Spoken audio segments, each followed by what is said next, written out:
video biography for Touching Up Our Roots, Georgia's LGBT History Project Initiative, and for the Center for Civil and Human Rights. And I'm here with Winston Johnson, who is a famous person. Not exactly. Infamous. Infamous. That's more person. like it. So what I want to do first is just kind of have you tell us who you are. And if you could start with your birth date. July 4th, 1941. 1941? Oh my God. And where were you born? I was born in Valdosta, Georgia. And you grew up there?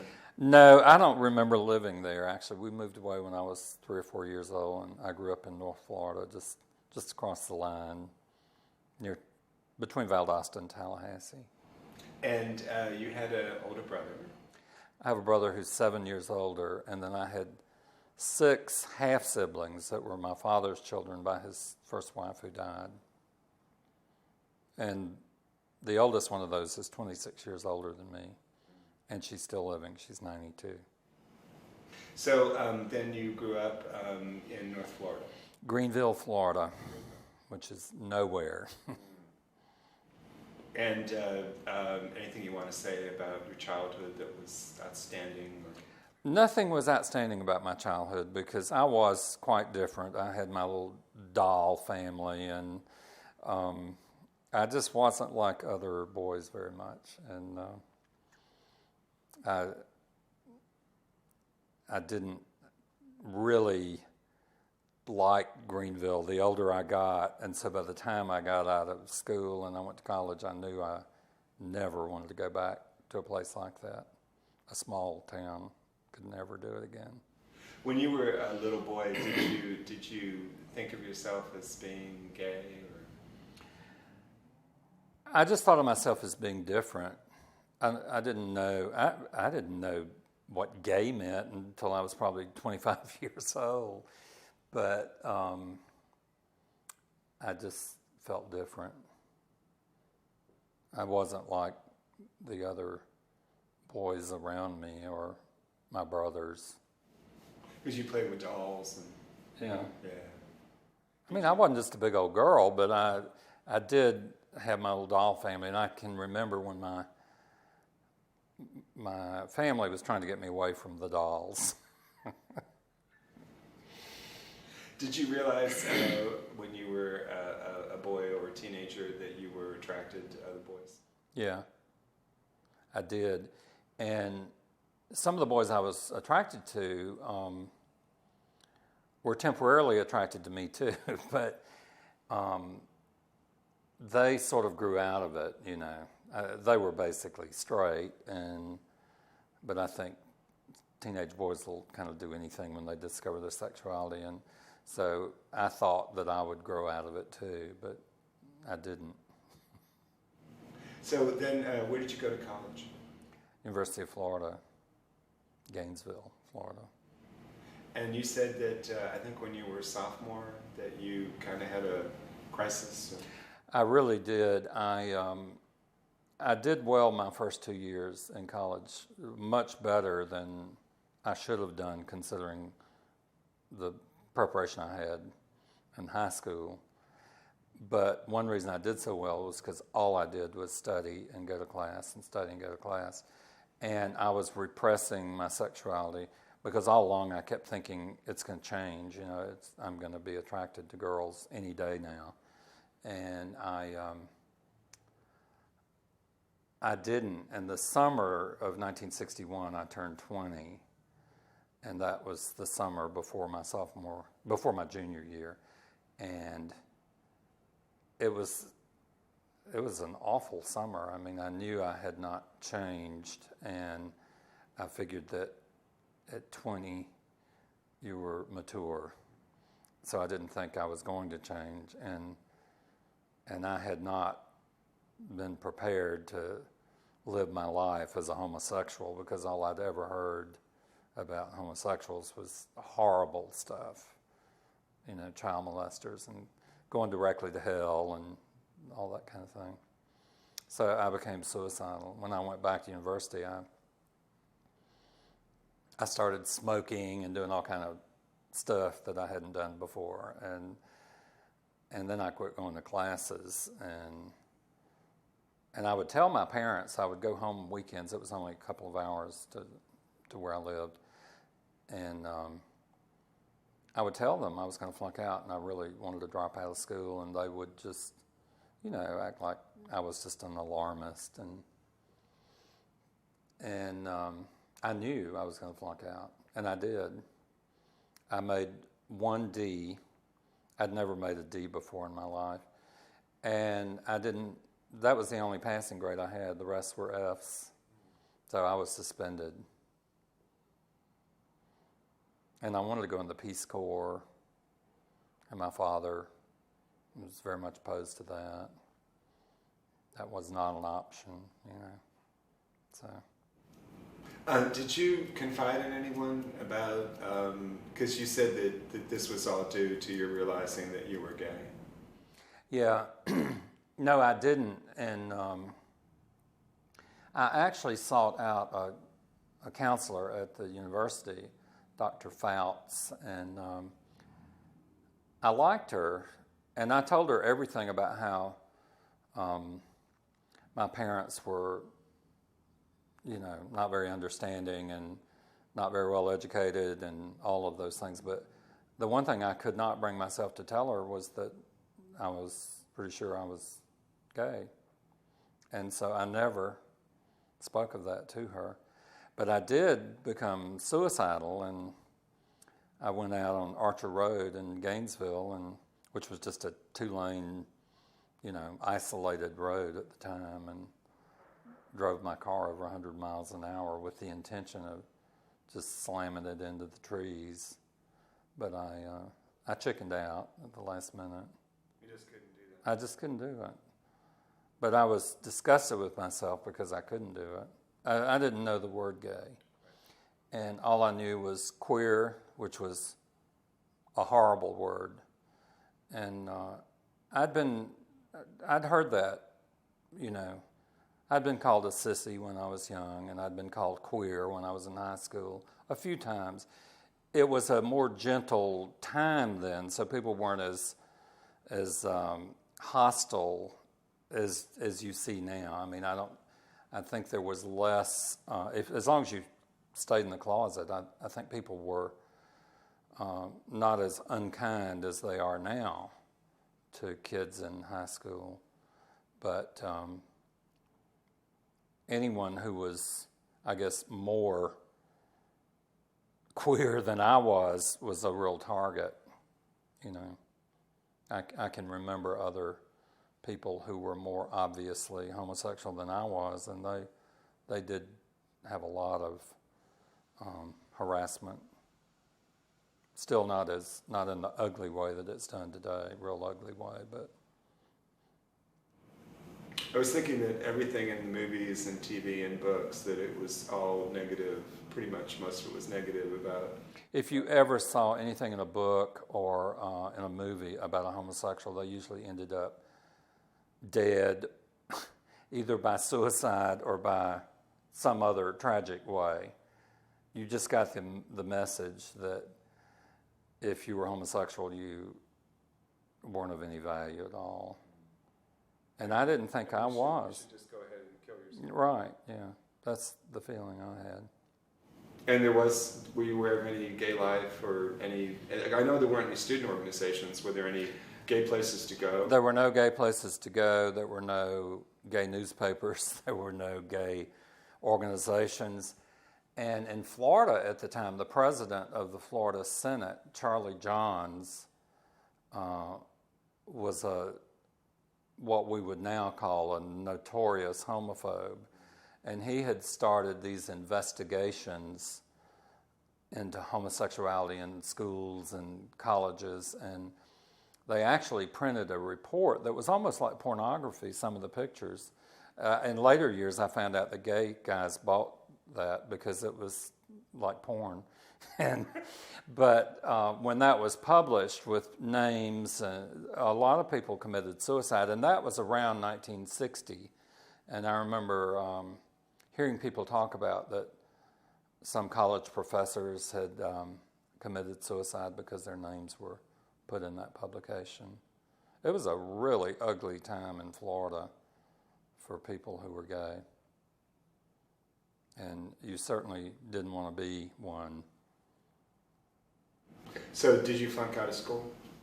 I flunked out of school, and then I worked. We had a hardware store at home in Greenville, and I worked in the store. And then I went back to university in the fall of 62, because that's the earliest that I could go back. And I didn't want to go back then, but my parents insisted that if I was going to go to college, I was going to go then. And that was a big mistake, and I knew it was. And I took a minimum load of 12 hours. I had taken 18 hours 2 years earlier and almost had a B average. But I took a minimum load, and after a few weeks, I could see that I couldn't handle 12 hours then. So I had to petition to drop to 9 hours and still be a full-time student. And they let me drop to 9 hours. And then Thanksgiving, I decided I was through. And I just packed my bags and went home and didn't go back. I actually went home and worked in the hardware store for a little while. Then I went to Jacksonville, and I got a job working for a railroad. It's now the CSX. They were headquartered there. But I then got permanently suspended because, I was on probation when I went back. So you never did graduate? Never did graduate. I did end up completing my junior year at Jacksonville University, going at night and working. So what got you through that time? I mean, you didn't drive your car into the trees, and you didn't. But it sounds like you didn't have any support, and no one else knew you were gay. No, and I didn't know anyone else was gay.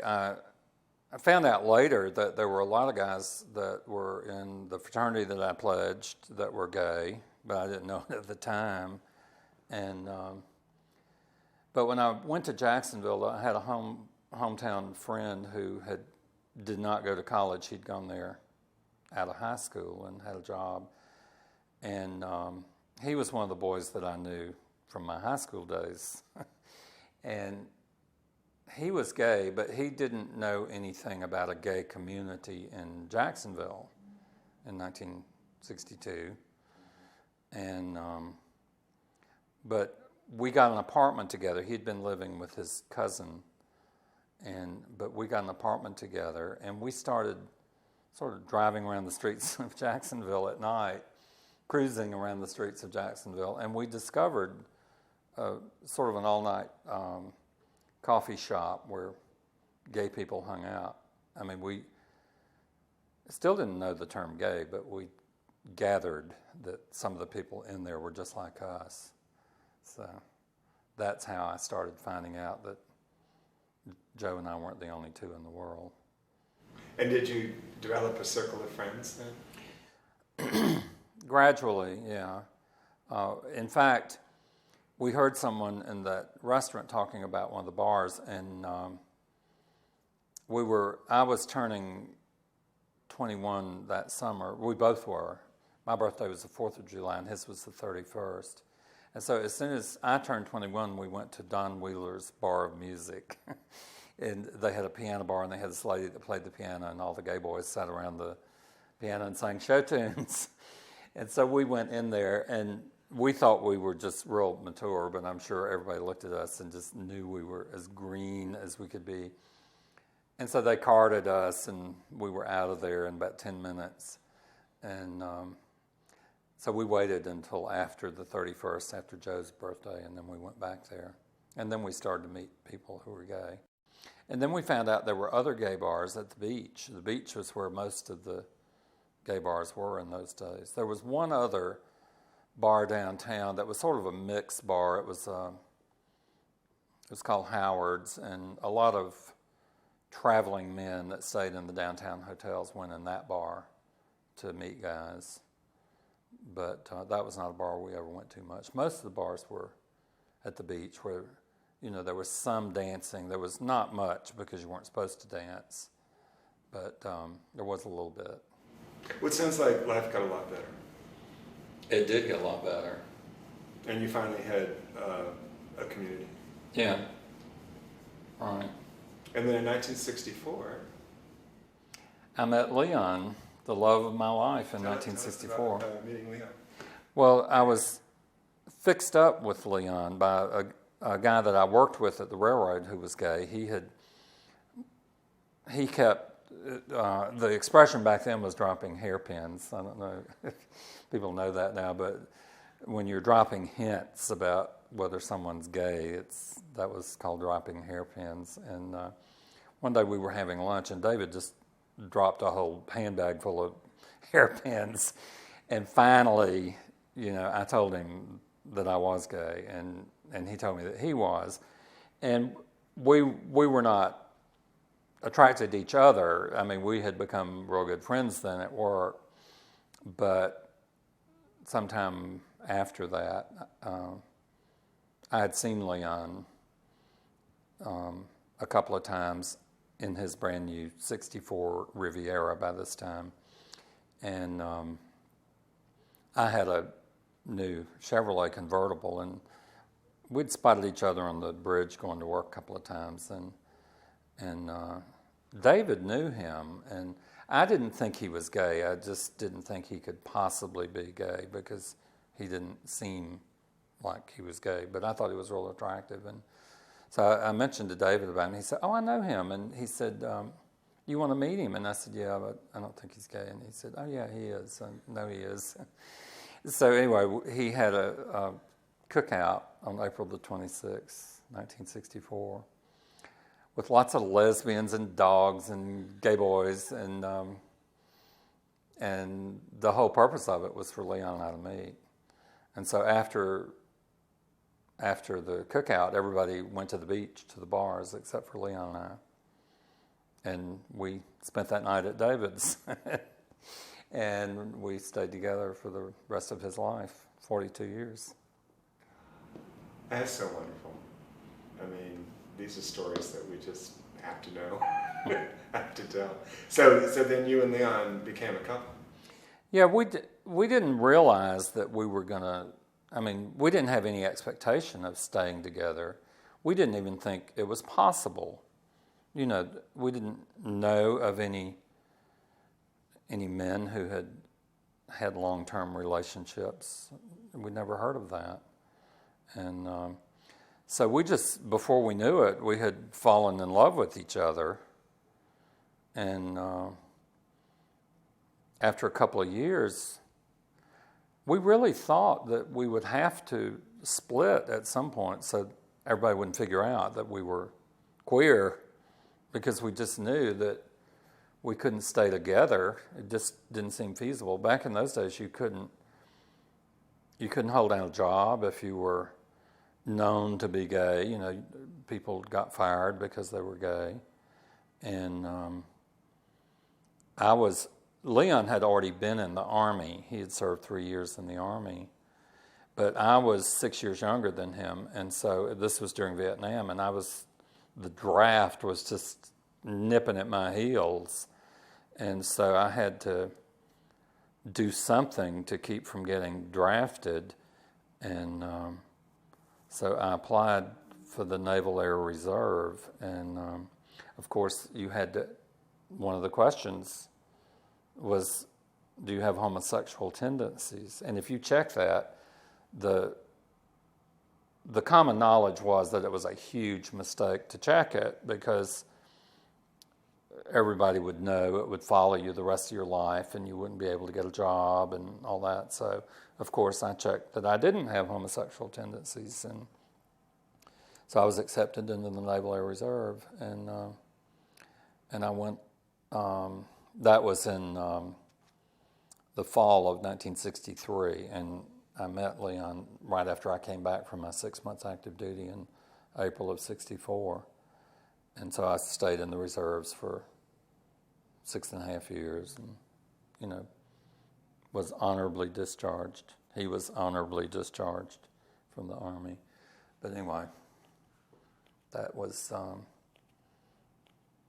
I mean, if I knew then what I know now, I probably would have checked that I was homosexual. But I was so afraid of what it would do to my future that I lied about it. When did you and Leon start living together? We were together for, let's see, almost 2 years, I think, before we actually moved in together. I had an apartment, and he lived at home with his parents. And but after about 2 years, less than 2 years, I wanted to live with him. And he did too. And I mean, he really had it made living at home. That's one reason he could afford a new Riviera, which was a pretty expensive car in those days, because he had no expenses at all for food or, home or anything.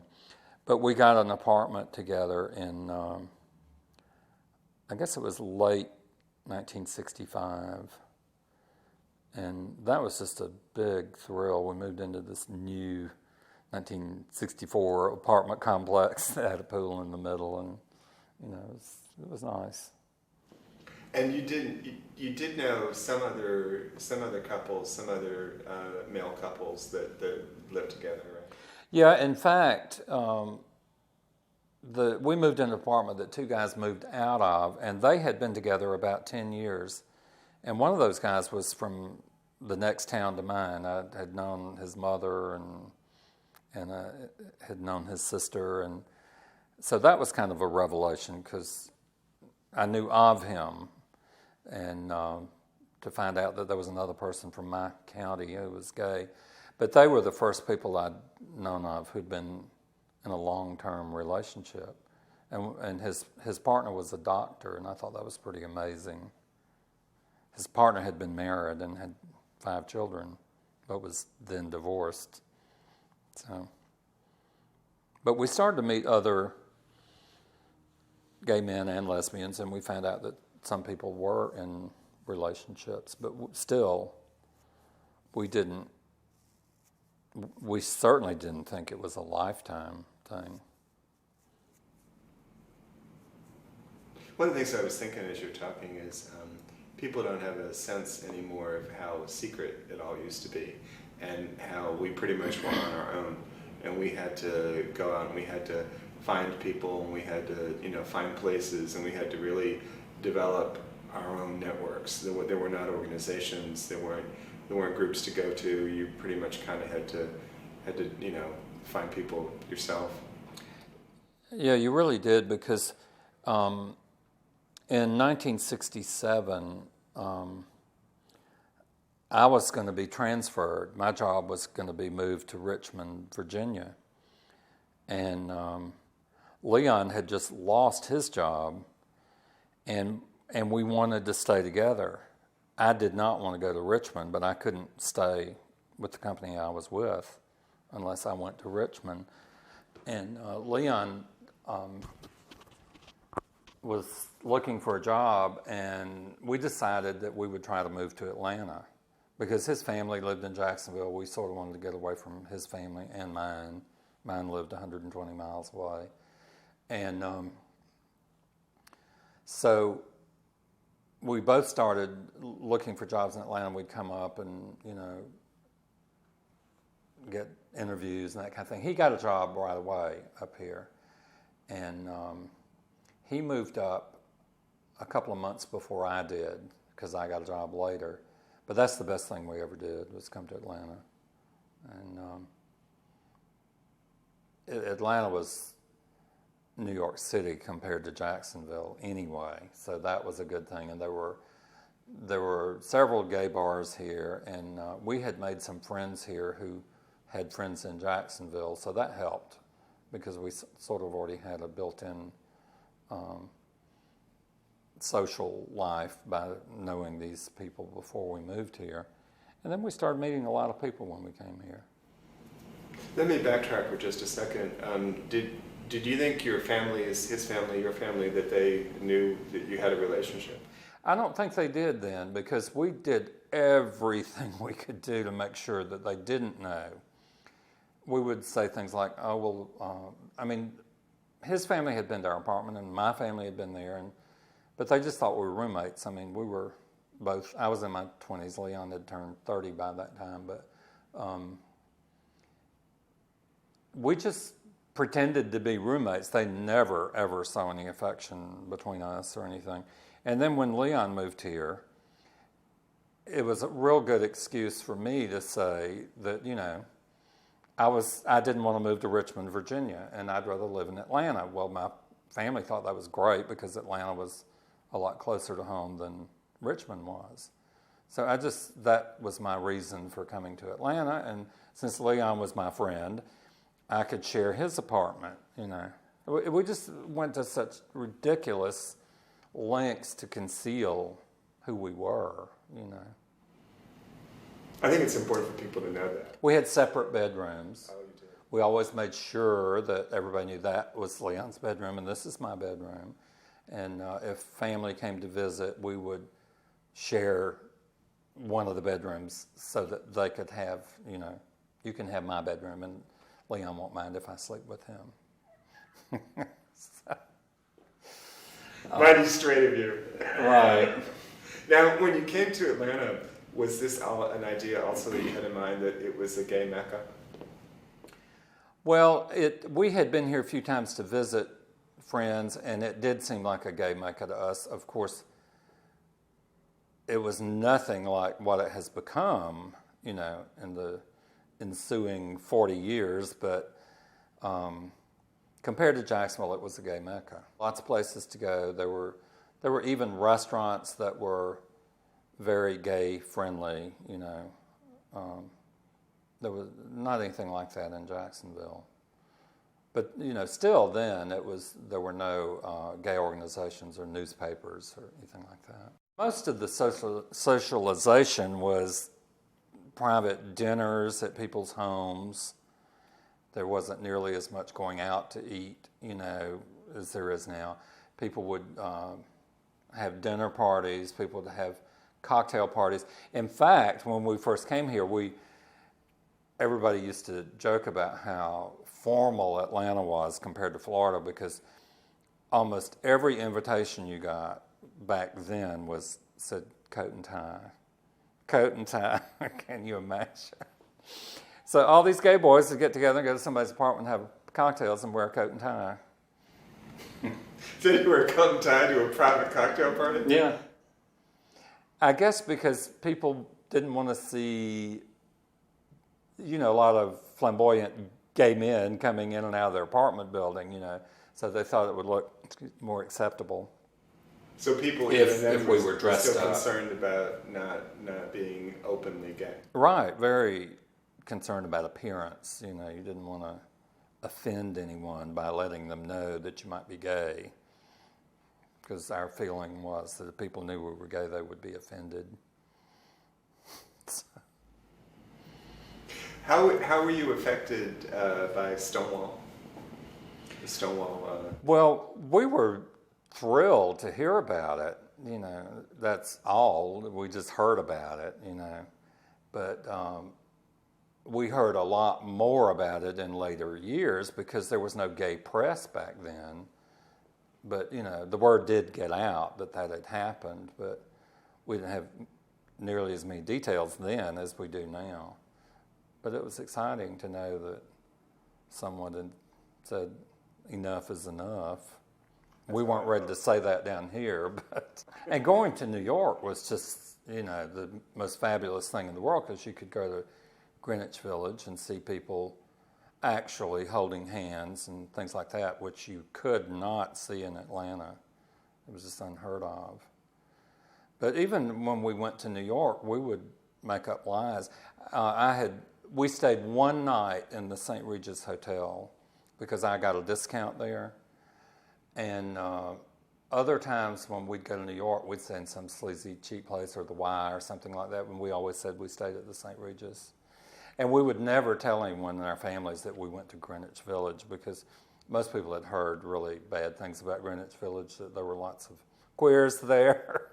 So we would just not, we'd spend most of our time there, but we'd pretend like we'd spend all of our time, at Central Park and Radio City Music Hall and stuff like that, rather than telling the truth.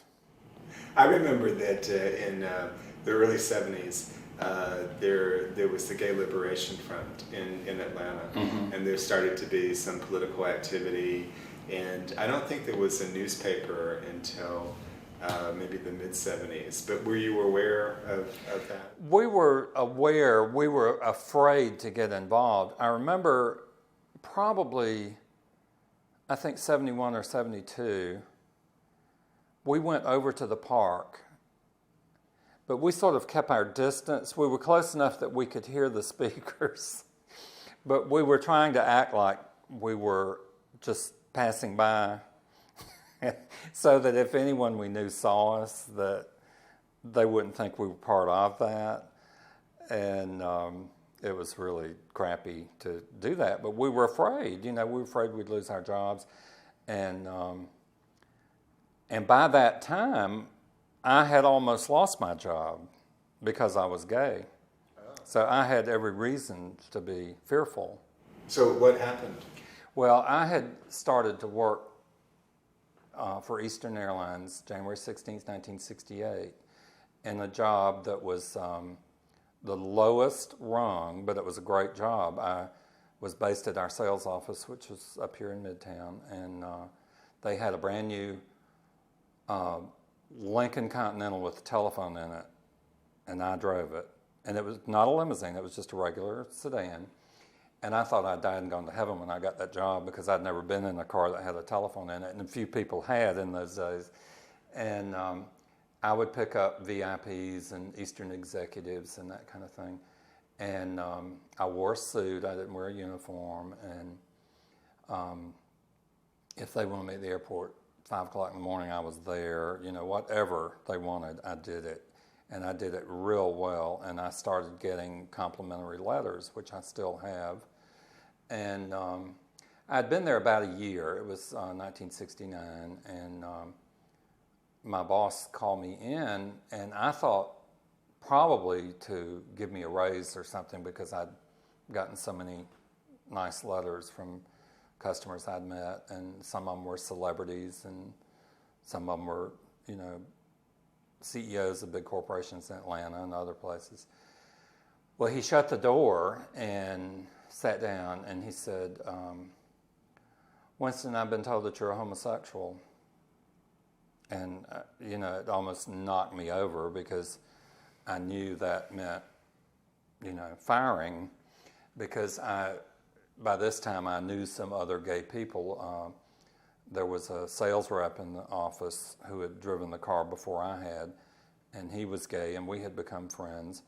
And there was a guy who worked in reservations that I knew, and he'd been fired a couple of months before that because he was gay. And he was more obviously gay than I was, and they fired him, and that's why they fired him. So I thought, well, it's going to happen to me today.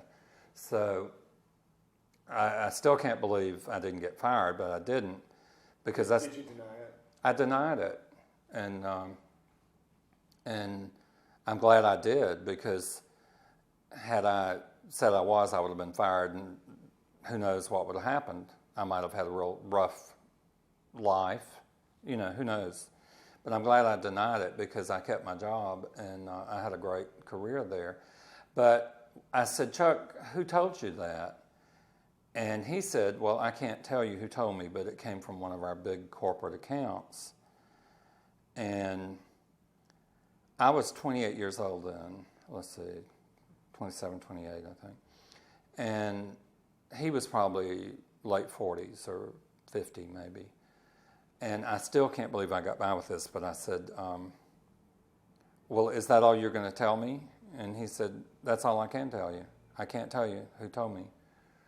And I said, well, if you can't tell me who said it, then I don't want to hear any more about it until you're willing to tell me the whole truth. And I got up and walked out. And I walked back to my desk, and I was just sure he was right behind me and was going to say, just pack up your desk and leave.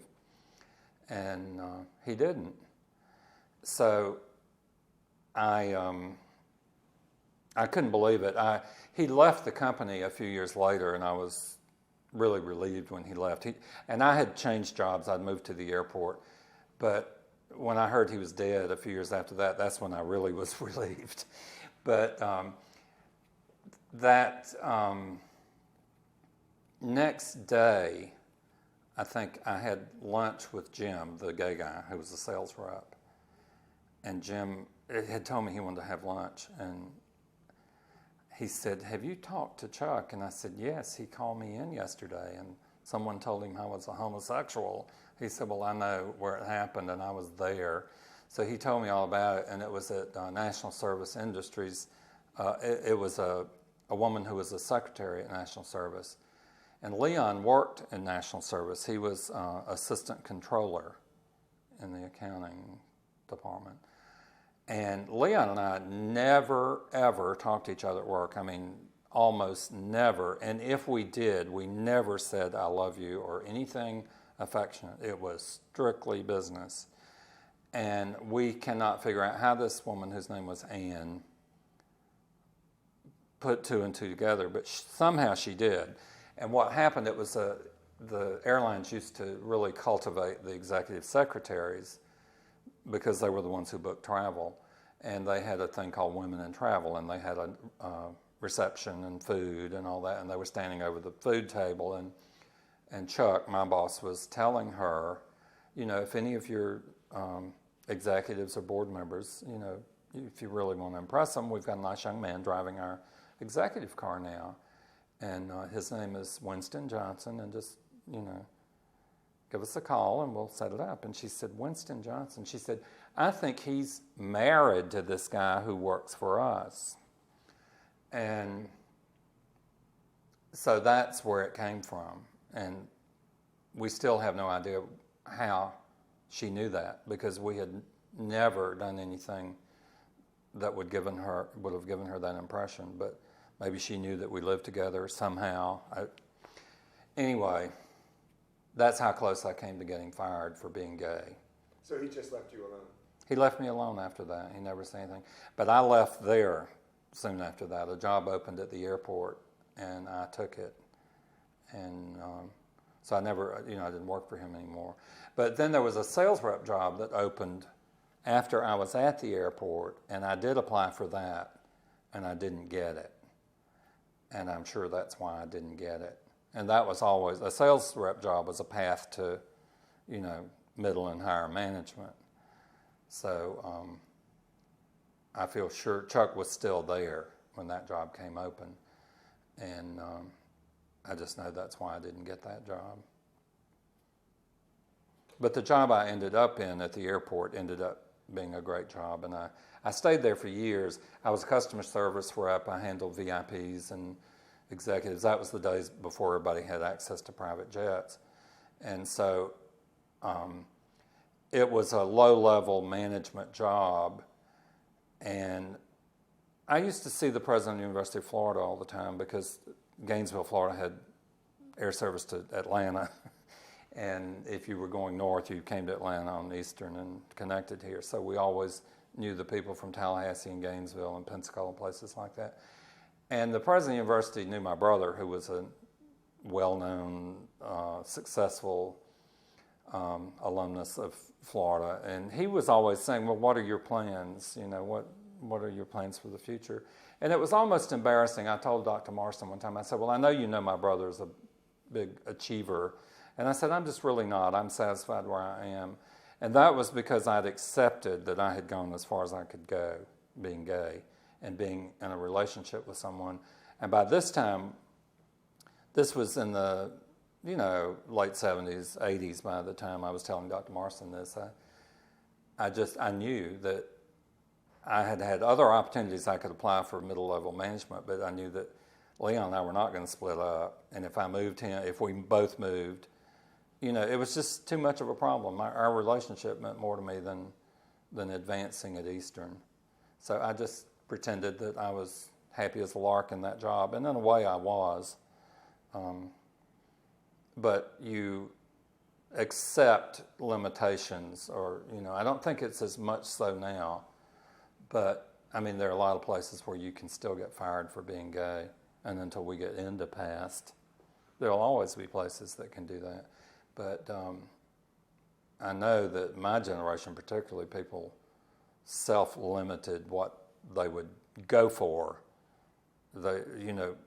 People who didn't have that, straight people just didn't have that restriction on themselves. They could go for whatever they wanted to go for. If they were married or in a relationship, everybody expected that, And what used to irritate the hell out of me was people saying, well, why do you have to talk about it? And, straight people say, well, I'd like for you to meet my wife. Well, we couldn't do that, And we're talking about it, or, flaunting it in their faces if we said, this is my life partner. We got to the point in life where we said that every time, whoever it was that we met or were introduced to. But we went for many years where you never mentioned that you had a life partner. Let me take you to Mrs. King. So you had been starting to work for Eastern in 1969? I started in 68. Mm-hmm. And then, 68. And so let's go to April 6, 1968. Tell us about I was still driving that executive car and with the phone. And by this time, they'd actually moved the car to the airport. I worked for the manager at the airport by this time. And Mrs. Eugene McCarthy was making a long connection. There weren't nearly as many flights in those days. So she had about a 5-hour layover to go to some obscure town somewhere. And her husband, Eugene McCarthy, was campaigning for the presidency. And she was on the campaign trail, and she had this long layover, and she was in our first-class lounge. And Bobby Kennedy had chartered an American Airlines plane to fly Dr. King's body back from Memphis. And I found out that the plane was landing in about a half an hour, and American didn't fly into Atlanta at that time, so Eastern was doing the ground handling for the airplane, fueling and unloading it and all of that. So that's why I knew about it. And so I told Mrs. McCarthy that Mrs. King was coming in with her husband's body, and the plane would be coming in a half hour. And she said she would love to see Mrs. King, that they were friends.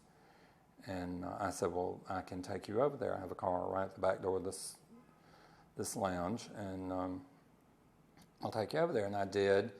And they greeted each other when when Miss King came down the stairs. And then Mrs. King invited her to come over to the house. And so Ms. McCarthy turned to me and she said, can we do that? And I said, of course. And so Ms. McCarthy introduced me to Mrs. King, and we drove on over to the house, and we actually arrived there before Ms. King did. And that's how we became friends, and we started to see each other very frequently because Mrs. King started to travel a lot. She sort of picked up the mantle from Dr. King, and she started being a civil rights leader in her own right. And let's go back to that day a little bit, because when she came out of the airplane down the stairs, what was she like? Did she collapse? She was very, very composed. I mean, you could just see the grief in her face, but she was composed. She was very gracious. When she saw Mrs. McCarthy, she was very gracious, shook my hand when we were introduced. And I was amazed. I mean, even then, I thought about Jacqueline Kennedy. I really, thought she's going to handle this the same way Jackie Kennedy did, and she did. And you think she was prepared for that to happen? I think she was. I think he was too. I mean, you can hear his speeches, and especially the day before, and or just before he was killed. And I think they both knew that it was very likely that he would be killed early. Did she ever talk to you about that? No, not directly. She talked to me about other things. She talked about how Dr. King would have been 100% with the LGBT movement, and that they had actually talked about it, that this was another battle, down the road. And of course, one of his top people was Bayard Rustin, who was gay, and it was known that he was gay, and Dr. King was harassed. Of course, Bayard Rustin was harassed a lot, but Dr. King was given a lot of grief because he had a homosexual on his staff, and Rustin is the one who really staged the March on Washington in '63, and in spite of all of the negatives of keeping him around, Dr. King knew that he was talented, and that shouldn't have anything to do with it. And that's one of the reasons he and Mrs. King had talked about it. She said that they had talked about Rustin, whom they both loved, and that homosexuals in general were discriminated against at every turn, and they weren't ready then in the 60s, early 60s, middle 60s, to get into that because they had their eyes on the prize. But that movement is where our movement got its legs from.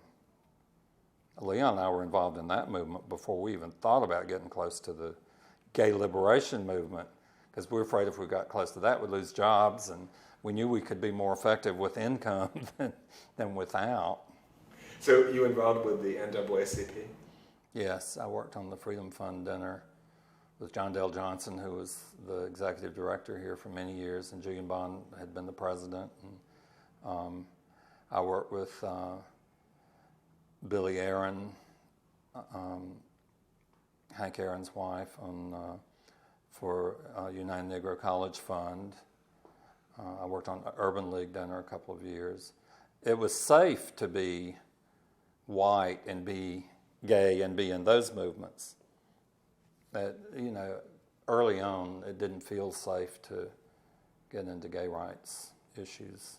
So this was like the late '60s and then all through the '70s, mm-hmm. And you were part of all the African American NAACP. Right. I was even introduced to someone one day by a young black woman, and she introduced me to a friend of hers as an honorary black, because she and I had worked on so many things in that community together.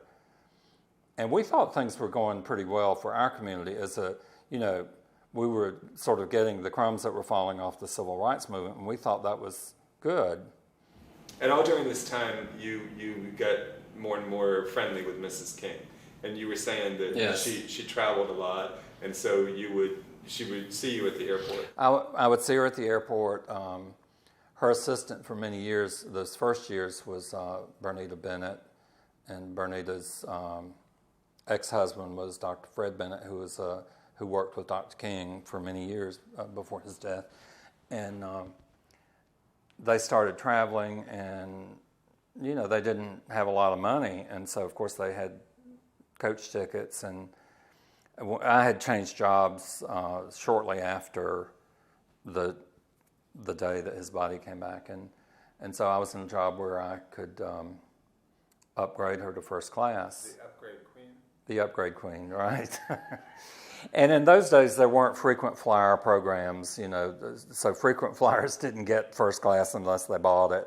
But we did frequently upgrade people who flew a lot. Our best customers, we would upgrade. So in a way, it was sort of the same thing that happens now. It just wasn't an official program where you earned miles and exchanged them for upgrades.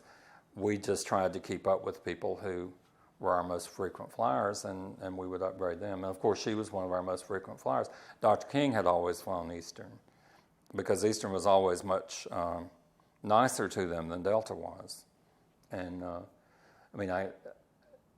Delta, I think now is great as regards civil rights and gay and lesbian rights and all of it. But in those days, Eastern was much more progressive than Delta was because Eastern was a New York-based company and Delta was a Southern-based company that had all the prejudice that went with that, So she was 100% Eastern Airlines, and she always, whenever she had a chance at a big function, a dinner or whatever, she would always praise Eastern for our help and that kind of thing. But also, if she flew Eastern, she had a really good chance of flying first class. She absolutely did, and she knew it.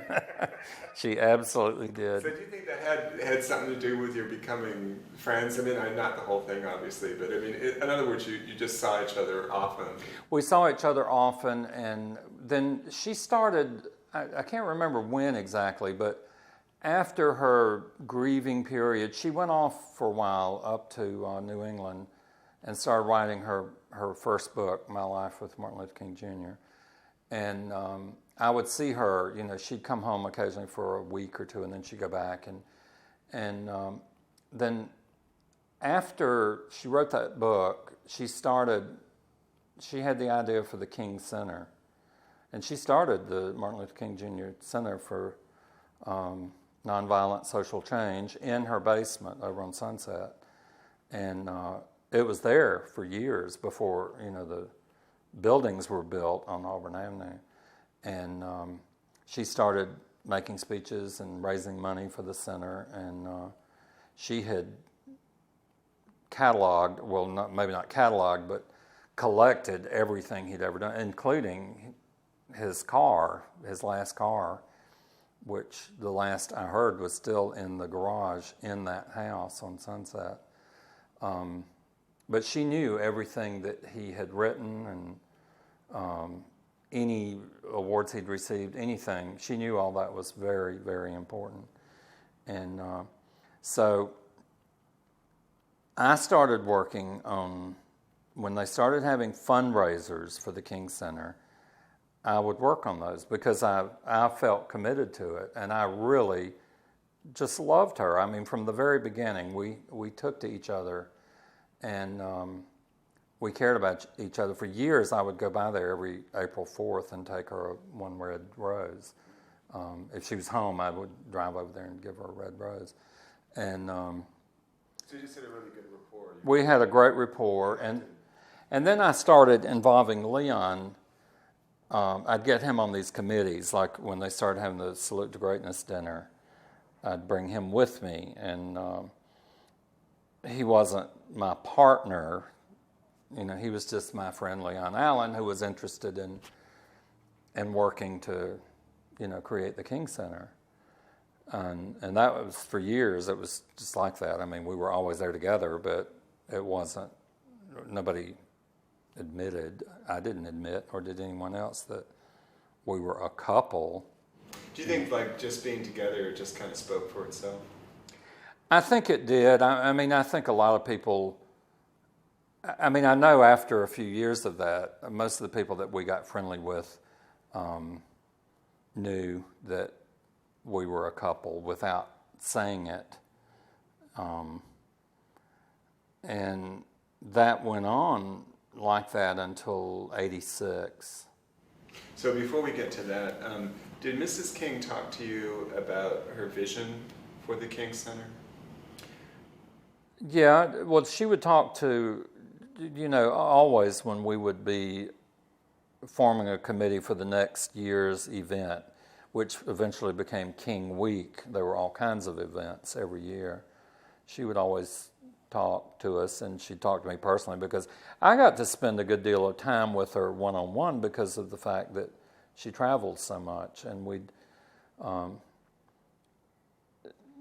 spend some time together in the Eastern VIP room, which was completely private, or in the Ionosphere Club later on. It sounds like you took really good care of her. Well, I did, yeah. And it was because I was 100% behind what she was doing. I had a lot of colleagues that I worked with who hated to see me come to the gate with her, and they'd make nasty comments and, why do you upgrade her every time she flies and that kind of thing. But I had the support of higher management, so, I did what I wanted to do. But there were a lot of the agents who were working flights that still had that racism that just irritated the hell out of them, that every time Coretta King flew on a coach ticket, she rode in first class. But I just took a certain enjoyment out of that because I said, she's one of the best customers we have, and we do that for executives that have tons of money in fly coach. We put them in first class. So you kind of on a frequent flyer. You said, well, she's such a frequent flyer. Yeah. We should. And but also, the fact that she was an icon in her own right. She was an icon. She was a celebrity, and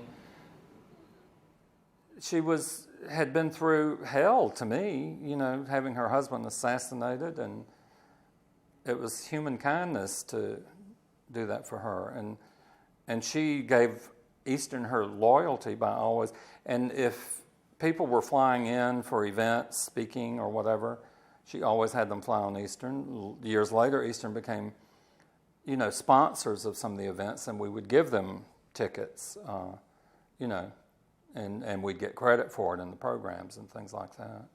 But she always said that, Eastern was her airline, and she would always mention my name. I was her best friend at Eastern by far. I had two colleagues that did the same thing that I did, but they didn't have a personal relationship with her like I did. But when my colleague Shirley Buchanan, who was 20 years older than me when she when she retired, Mrs. King came to her retirement luncheon and talked about all of us, and how much we'd meant. But I knew I was the one who meant more to her than anybody else. So would you say in a way that she was kind of just folks? It sounds like, a lot of times celebrities, it's hard to develop a relationship with them. Oh, she was just folks, absolutely. And her mother and father were elderly when I was first getting to know her. And over the years, they got older and older and infirm and everything. And she would always ask me to look out for her parents. And she's written me notes thanking me for helping her mother and her father and that kind of thing. And her mother ended up with Alzheimer's, and she lived with her for a number of years at the end of her life. And my mother was having similar problems at the same time, and we commiserated about that, and about, what life does and that kind of thing. But we just were very close. And I remember one time Leon and I bought a house for investment purposes, and we were not good at anything like that. We did it at the very time when, just like what's happening now, was happening, and we just almost lost our asses on it. And I remember I was so scared we were going to lose our house. We almost did. And she was great about it. She let me talk to her and tell her about all my fears and everything. And it felt so good to be able to, because I couldn't even talk to my parents, about stuff like that. I didn't want them to know I'd made such a huge mistake. So do you think she was just very down-to-earth kind of person? Absolutely. And I would hear people make comments. Anyone who becomes really famous like she did, or like Oprah, you hear people say, oh, I hear she's a real bitch and stuff like that. And I would always correct them and say, I know her really well, and I know she's not. She expects things to be done right and that kind of thing, but she's not a bitch by any means. I've known her in too many situations. And I heard the same thing about Oprah, and I only met Oprah one time. It was in 1988, and she was delayed for 7 hours here in Atlanta because of weather in Chicago. And she couldn't have been nicer.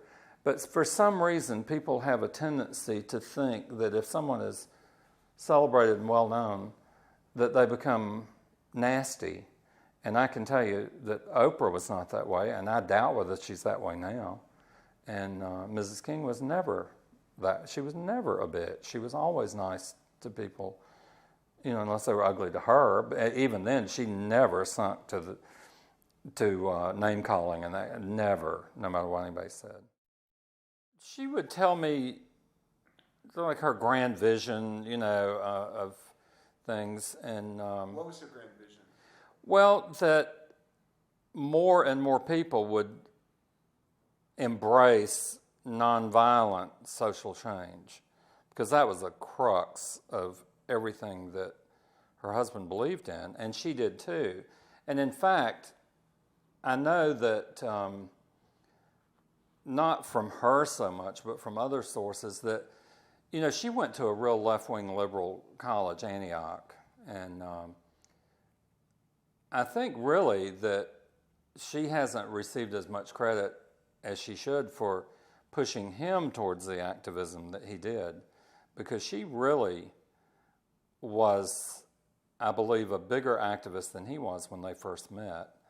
She was at the Boston Conservatory of Music, and he was going to school up there too, and that's where they met. And I think at that point, she was more of a social change activist than he was.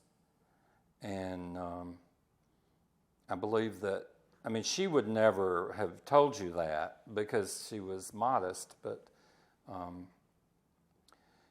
she really had learned about nonviolence in her education and felt that was the only way to achieve the goals in the long run. And her idea with the King Center was that it would always be a resource for people who saw the need for social change, and to try to steer them away from violence and to come there and study King's way, Gandhi's way of doing things to affect change without violence. And I hope that the King Center will go on, now that she's gone and now that her daughter Yolanda's gone. I don't know what the future is for the center, but it's had problems over the years, especially after she was not running it day to day. But I do believe that her vision for it being there in perpetuity will happen. I think it'll always be there in some way.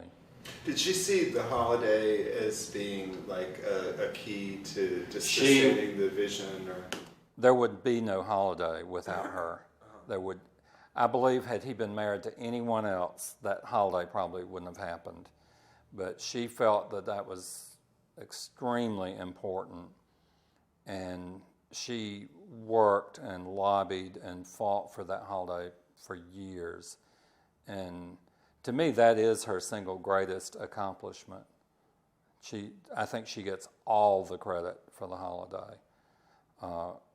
Ronald Reagan signed it, I'm sure because he was backed into the corner and had to sign it, but she always knew that there should be a holiday, and it's a holiday for everybody. I think it's a holiday especially for LGBT people. But she never thought of it as a holiday for people of color. It was always a holiday for everybody to hopefully use the day to do something positive for other people, to give to other people. But that was, I think, the whole idea behind the center, which was to go on and on. But I think from the beginning, she felt like there should be a holiday. Because if you think about where we were as a nation before Dr. King and the civil rights laws that were passed in response to his activism, I just can't imagine America in the 21st century without what happened in the 60s. When you look at I've been to the Park Center a lot of times and the King Center, and it's really extraordinary when you look look at the 50s and the 60s, and you realize that, at least in the South, a lot of it was like South Africa used to be. It was apartheid. I mean, I was very much aware of it, and I was always proud of my parents because I remember when the 1954 Brown versus Board decision came down, a lot of people in my community, in the school, you know, they were saying, the kids that I went to school with, well, my parents aren't going to let me go to school next year. Of course, it didn't happen that fast, but because they weren't going to go to school with black children and all that. And my parents were, they didn't buy into that. They said, well, you know, this is the way it should have been, and it was wrong for it to be the way it was. And I was really proud of them for saying that, you know, and not being like all the other, you know, the typical Southern way of approaching it. I never heard my parents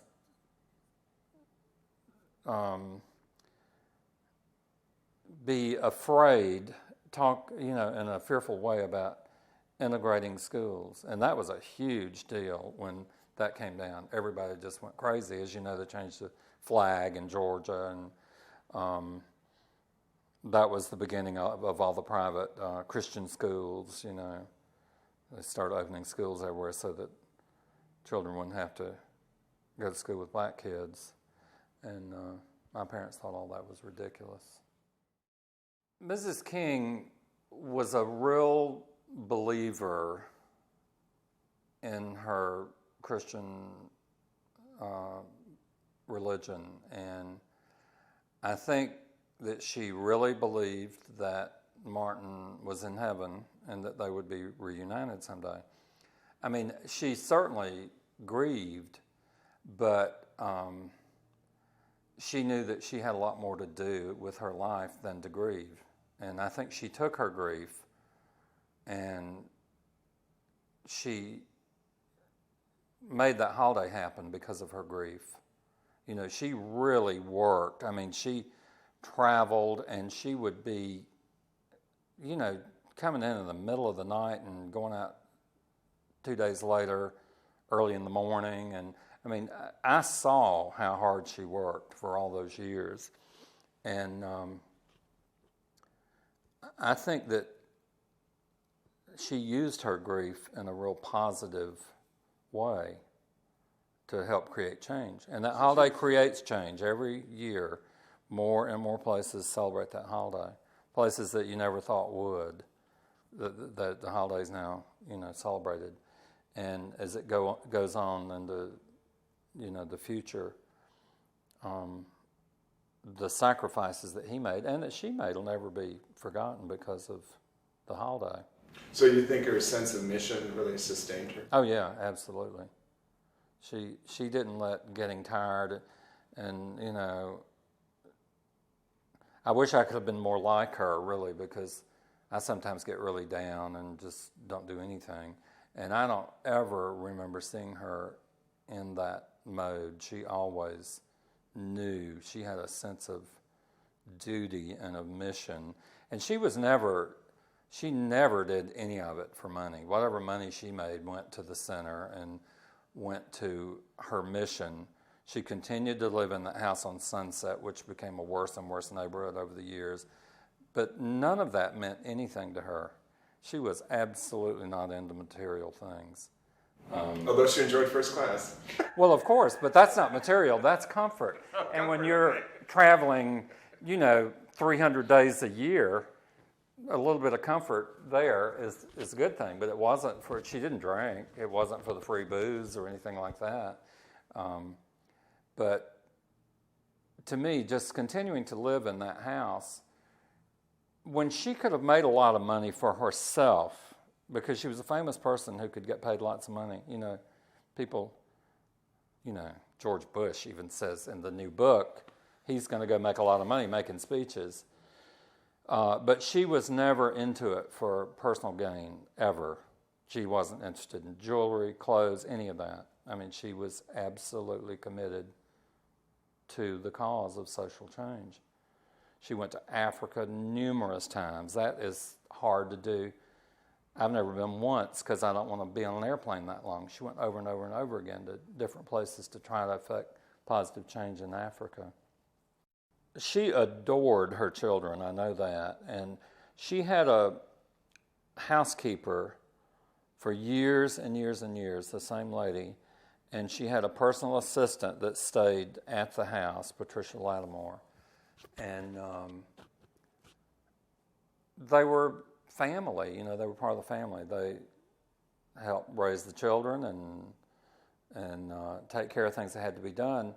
But she could not have become a stay-at-home mom because she had a purpose in life, and she knew that. And I think her children knew that, especially as they got older. I'm sure there were times when they were young that maybe they missed their mother because she traveled so much. But I know that all of them learned, as they grew older, they knew that she had a destiny far beyond just being their mother. And had she not upheld that destiny, she would have given up. Well, we would have not had the holiday primarily, or the center. And she did so much good in her lifetime that it went far beyond her family. And it would have been a great loss to humanity, I think, had she just become a stay-at-home mom. So, some people have to do what they're sort of put here to do. And I'm not even a believer, but, destiny just grabs some people, and she was one of those people, and she was a person who knew how to take advantage of it. She was the most loving person in the world. You couldn't ask for a more loving person. Anyone who knew her would just tell you what a caring person she was. I always received birthday card every year, and Leon and I would receive Christmas cards with always handwritten note, and I know I'm just one of hundreds that she did that for, but it's because she cared, and she could have easily gotten by with having an assistant do that kind of thing for her, but she wanted to do it. If I'd ever been in that position, I would have gotten somebody to do it for me. Now, Leon would not have. He was very, very caring, and he would have done that type of thing. He would bend over backwards to do something sweet for somebody, and I would just think, oh, God, that's more trouble than I can deal with. But Miss King was never one to take the easy route. 1986, the Supreme Court, in the Bowers versus Hardwick decision, they upheld the Georgia sodomy law, which meant that all the states that had anti-sodomy laws could continue to keep them. And to Leon and me, that meant that we were still considered to be felons in the privacy of our own homes. And that was a big, big turning point, not only for us, but for the gay community at large. To me, that was the next big thing after Stonewall in '69, Bowers versus Hardwick in '86, because we were sort of coasting along, like I said, on the coattails of the civil rights movement up until then. And then all at once, all progressives thought that Georgia would lose that case in the Supreme Court and sodomy laws would be struck down nationwide. And when they were not, it was like getting hit in the face with a 2x4. We were suddenly reminded that we were third-class citizens, and it made real gay activists out of Leon and me and thousands of other people. In fact, the next year, I attended a conference outside Washington in Virginia called the War Conference, and it was a lot of gay rights leaders from around the country. And it was my first venture into something like that. And that was we'd had a march on Washington in '87, big march, and the result from Congress and the White House was nil. So hence the war conference, which brought a couple of hundred gay activists from all over the country, both coasts and the Midwest and the South and everywhere. And there was a lot of arguing and fussing and whatever, but the one thing that came out of the war conference was Coming Out Day, National Coming Out Day, October 11th. That was the one thing that we all agreed upon, the only thing that we all agreed upon. But it was resolved at the end of the war conference that October 11th would be National Coming Out Day. But anyway, I had been friends with Mrs. King all those years and had never actually come out. And she always saw you with Leon. Many times. And you and Leon were... We were invited to her house for Christmas parties and things like that. And he was often at the King Center. And after the center was built, we were there every year during King Week. And we were involved in all the activities. We went to the annual fundraiser, the big fundraiser, the Salute to Greatness dinner. And yet, I never could bring myself to just tell her the whole truth. And so after Bowers Hardwick was when I finally decided it's time. And I did. I called her secretary and said, I really need to talk to Ms. King, and could you ever call me? And I said, it's personal, it doesn't have anything to do with the airline. And she called me that night, late at night, about midnight, and we had about a 2-hour confab on the telephone. And she was so sweet. She said, I told her she knew about Brown versus Hardwick, and she thought it was awful. But we hadn't talked about it until then, and that night on the phone. And in the meantime, I had met Vic Basel, who was executive director. Leon, I'd met him at a little thing. They were trying to introduce the Human Rights Campaign Fund, as it was known then. It was just getting started.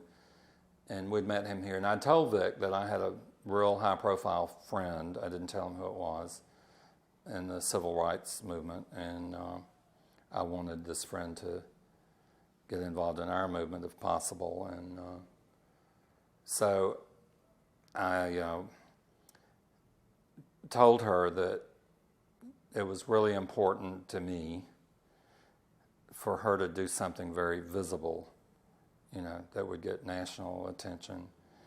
And Leon and I had attended one Human Rights Campaign dinner in New York, and it just blew us away. We didn't know they did things like that. We'd done all these dinners for NAACP and King Center that involved celebrities and all that kind of stuff, but we didn't know gay people did that kind of stuff, and they had just started doing it in New York. And the one we went to was probably the third or fourth one, I think, and Phil Donahue was there, and Dear Abby was there, and Marlo Thomas was there, and to see all these mainline celebrities, that were standing up for us, that then convinced me that I should talk to Ms. King about it. And so I told her about that event, and I said, we would really love it if you would do the next dinner. And she said, just tell me where and when, I'll be happy to do it. So when you came out to her, she was totally fine. And she kind of already knew that. She knew. She said, Winston, I knew that you and Leon loved each other. And she said, I knew that you had to discuss it with me on your own timetable, whenever you were ready to talk about it.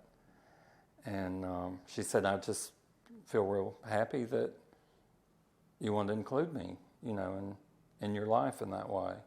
And she was wonderful. I had tears in my eyes when I was talking to her. And we laughed about a lot of things, and I said, I don't know why I couldn't have done this earlier.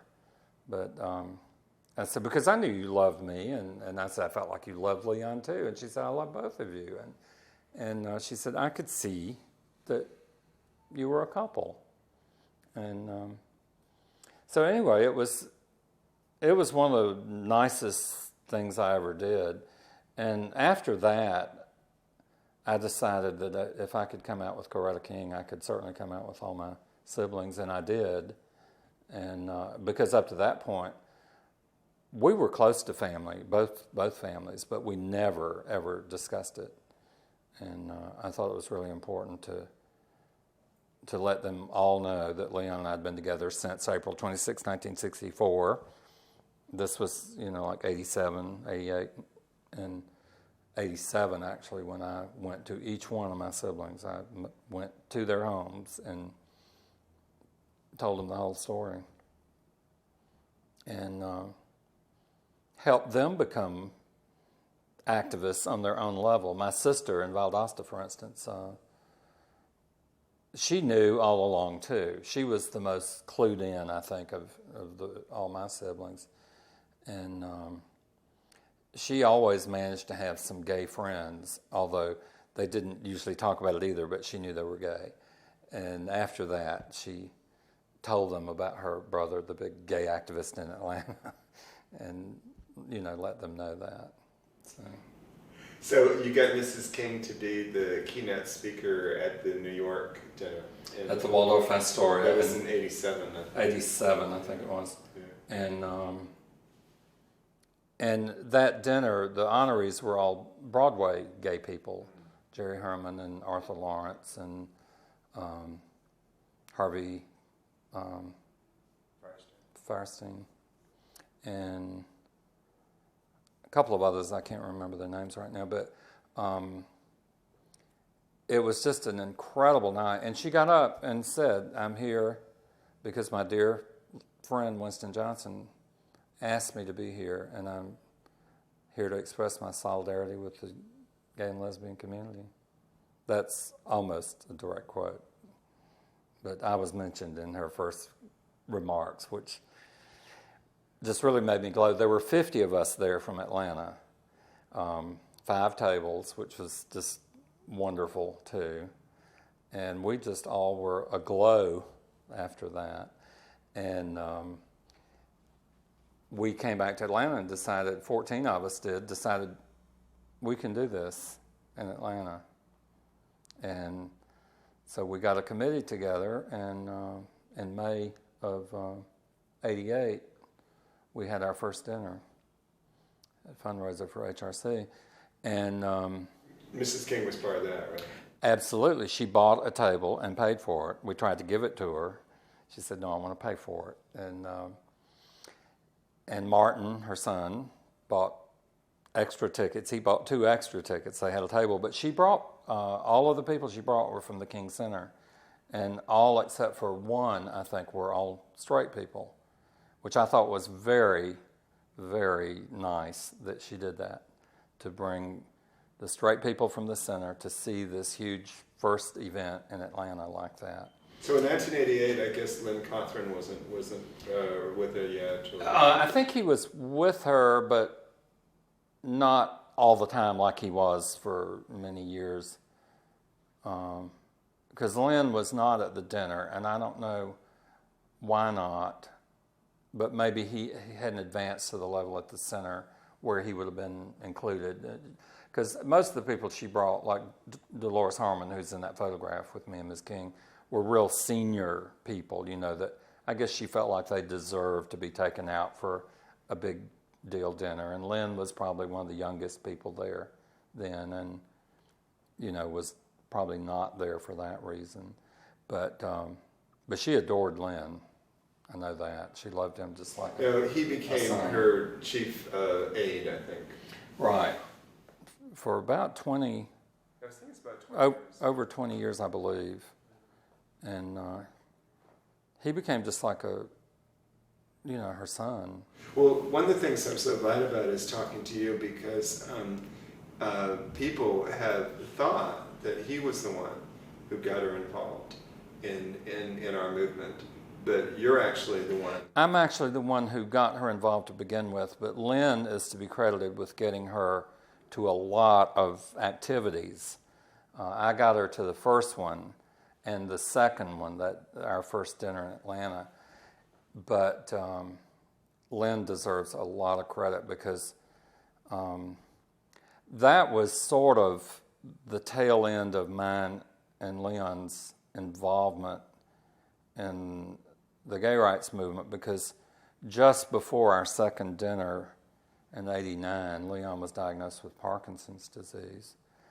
And we continued to be somewhat involved for another 2 or 3 years, but then Parkinson's started really taking its toll, and we just kind of had to withdraw from everything, both for financial reasons and for health reasons, and So Lynn was responsible for getting Ms. King to do a lot of speeches and appearances on behalf of gays and lesbians and bisexual, transgendered people after our second dinner in '89. I'd say he gets all the credit.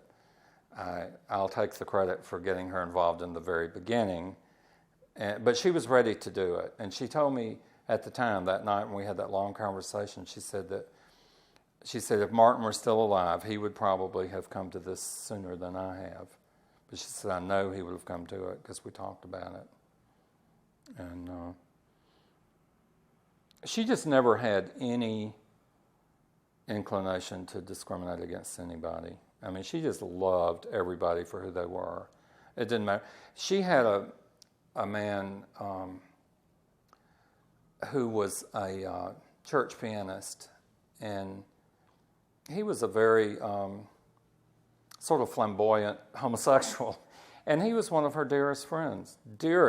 I mean, she made sure he was here for any of the big deal functions that were going on. And I mean, she took care of him, made sure he didn't have to pay for going to the Salute to Greatness dinner and things like that. And she considered him one of her closest friends. Although you had to really concentrate on Leon and care for him, you still stayed in touch with Mrs. King, right? Yeah. Mm-hmm. Okay, so you still maintained your personal We talked relationship. Probably 2 or 3 times a year up until the last couple of years.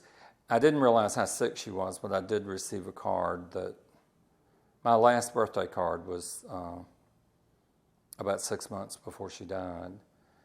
And when I go back and read it now, it's very clear to me in the card. Anyone that reads it can tell she was saying goodbye to me. I didn't realize it at the time because Leon was really, really sick by then, and I was just the last 6 years of Leon's life, which were the last 6 years of Coretta's life.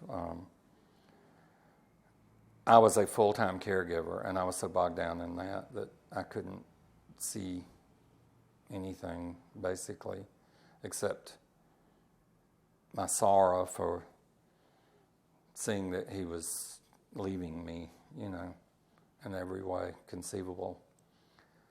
And, but anyway, that last card, Lynn had told me she was having some health problems, but he didn't go into detail, and I'm sure because she didn't want everybody to know how sick she was. But anyway, the last card, she was telling me goodbye. And when I read it now, it's very dear to me because it made it clear to me how much she loved me and Leon. And she wanted to say goodbye even though I didn't know she was dying. She knew Leon was in really bad shape, and she would mention that in her notes the last few years. So she just was a really good friend to both you and to Leon.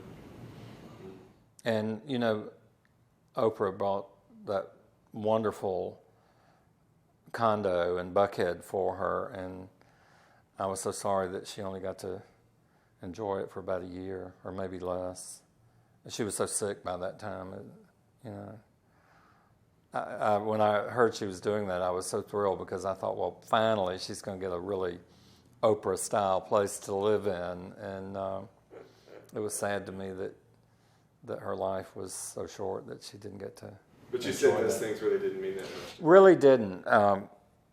Because I'm sure she could have had something like that. She could have. She could have had something like that sooner, because she had the ability to make a lot of money. But she never used the money that she made for anything for herself. Which is one reason I'm sure that Oprah wanted to do something really nice for her, because she could do it so easily, you know. But So you and Lynn, were you pretty good friends? we were good friends. I met him shortly after he started working there, and then for years, while Eastern was still in business, I would see him. Did you upgrade him? Oh, of course. But then Eastern went under in 1991. So, and of course, he and Mrs. King were traveling up until like 98 or 99 constantly. So they became very, very close in those years. And I was sort of out of the picture because there was no more Eastern Airlines, and I had to get another job. And then... And you worked for a limousine company? Mm-hmm. For 9 years. And then I quit working in May of 2000 because Leon's health got so bad that he needed me with him all the time. And I guess it was really good that I did that 6-month military duty after all, 6 months and 6 years, because I was able to go to the VA for my health care.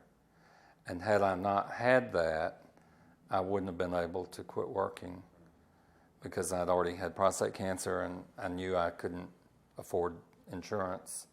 So I started going to the VA and I quit my job, and I took care of Leon those last 6 years of his life.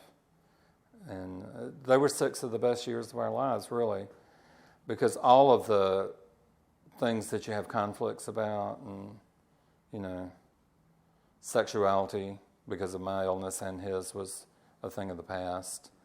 And so it was just refined right down to the basics of just love and affection.